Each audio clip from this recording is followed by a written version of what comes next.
สวัสดี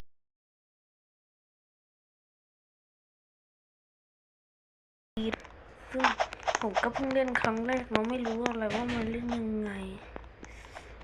ซึ่งเกมมันไม่มีสอนอะไรเลยผมจะเริ่มคนเดียวก่อนนะครับผมแรงติ๊กกี้ไม่มีแรงอะไรไม่มีอะไรสงสัยตรงนี้น่าจะใช่โรงเรียนสร้าง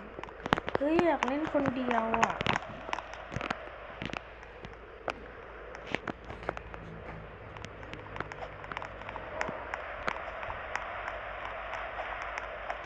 นี่ตรงนั้นเล่นเลยนะนั่นน่ะ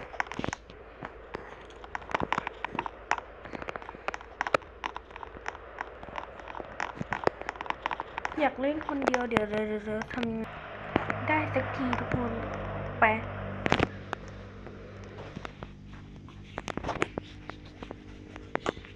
ตุ้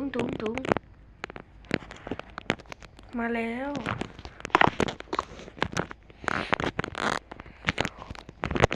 อะไรแผ่นดินไหวคู่พายุไฮแต่แล้วก็พายุ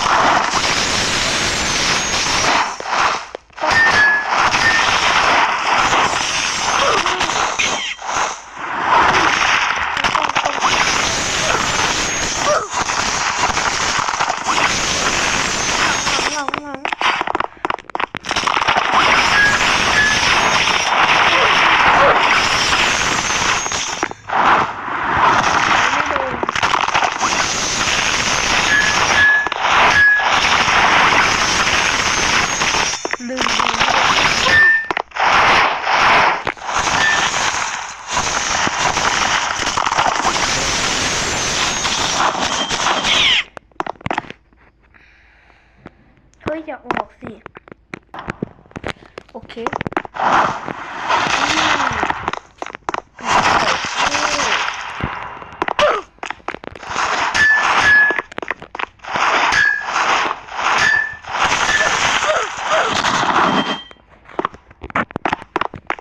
ก็จะปีด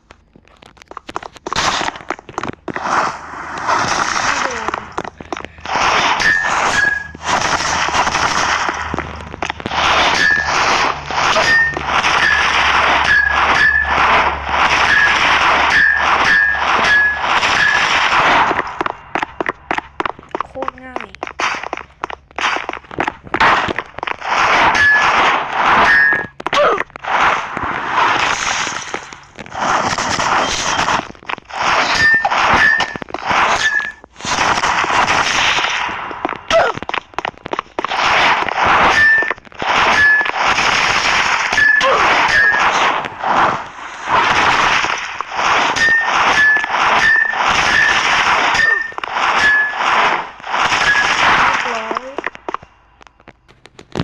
ต้องวัดมาด่านต่อไปเหรอ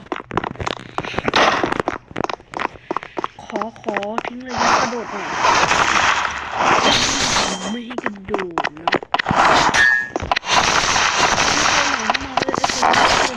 ตัวระเบิดเฮ้ยเล็กแล้วเล็ก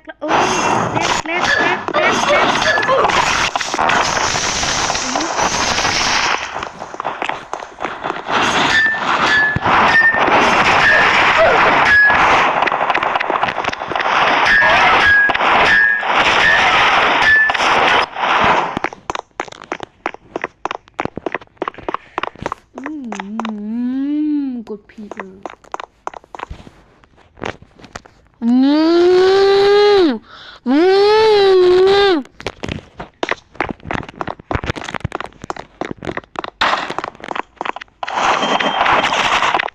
พายุเฮล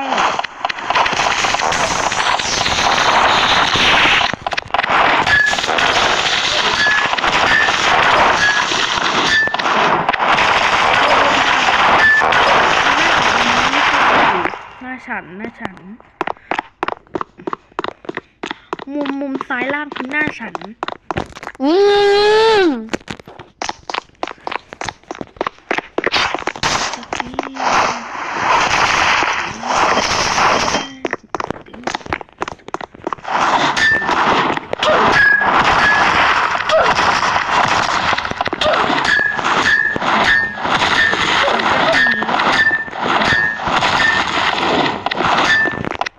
ตุ้งตุ้งตุ้งซะ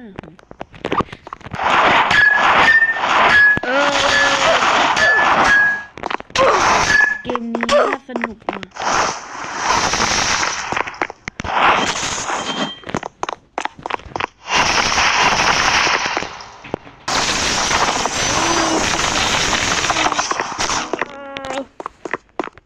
อะไรอ่ะเมื่อกี้อ่ะระดับที่ระดับ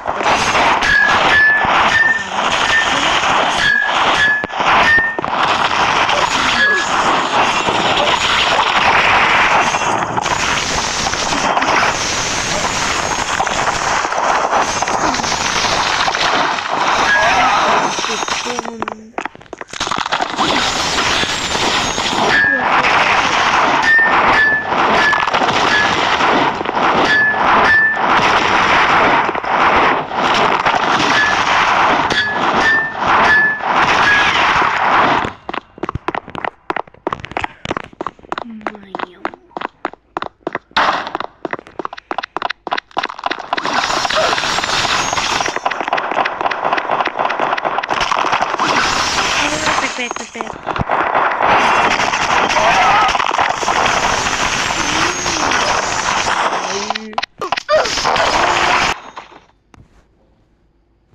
เหลืออีกรอบหนึ่งอ่ะอ๋อ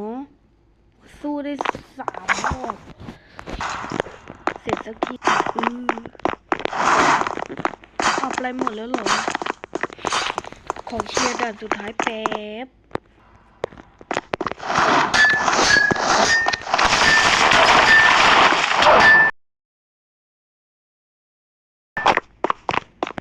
เฮ้ยยังมีอันต่อไปเหรอเคลียร์แป๊บ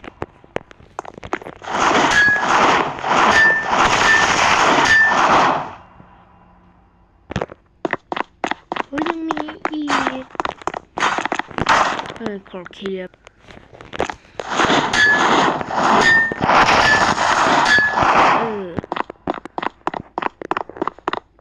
ยังมีตรงนู้นอีกไปยังไงอ่ะ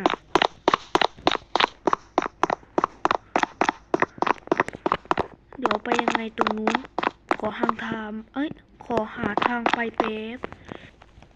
เจอละขอเคลียร์แป๊บเรียบร้อย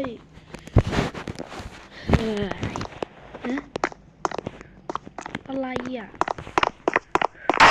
โอ้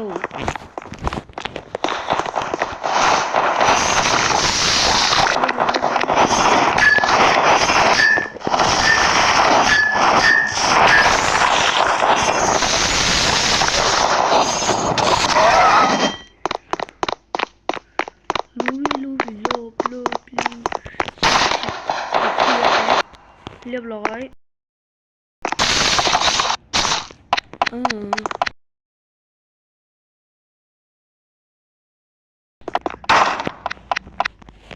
เรียบร้อยต่อไปด่านต่อไปเสร็จยังมีอีกไปด่านต่อไป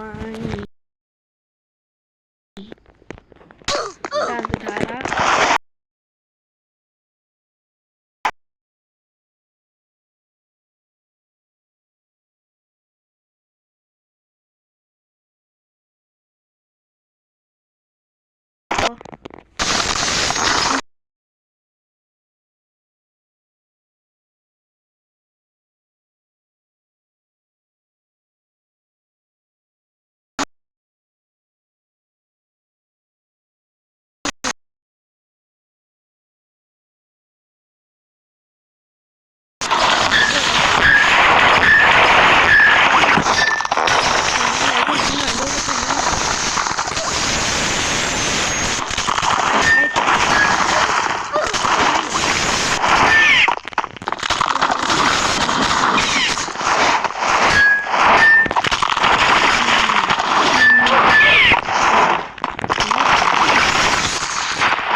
หืม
พายุแอล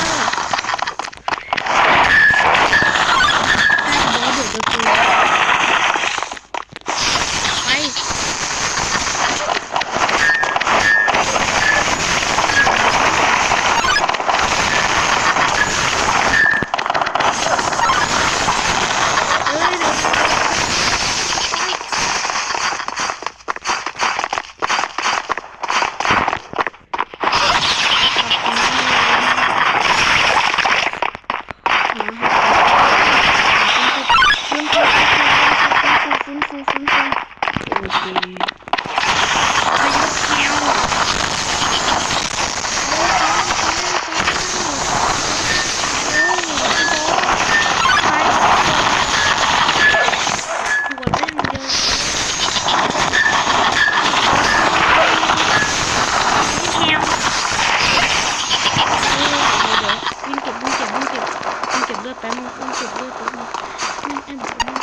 ไปให้หมดฮะไปจบสักทีกลับมาทีสุ่มอะไรได้บ้างเงินมีอยู่ 9,000 ขอดูเลยกันว่ามีอะไรบ้างอะไรอ่ะ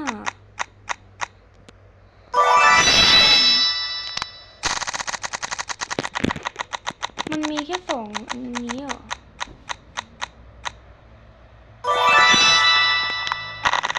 อย่าเป็นอาชีพเดิมเถอะ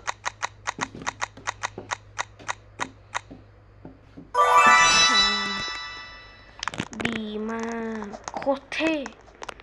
เดี๋ยวคลิปหน้าเราจะมาต่อกันนะครับทุกคนกับแมปล่าซอมบี้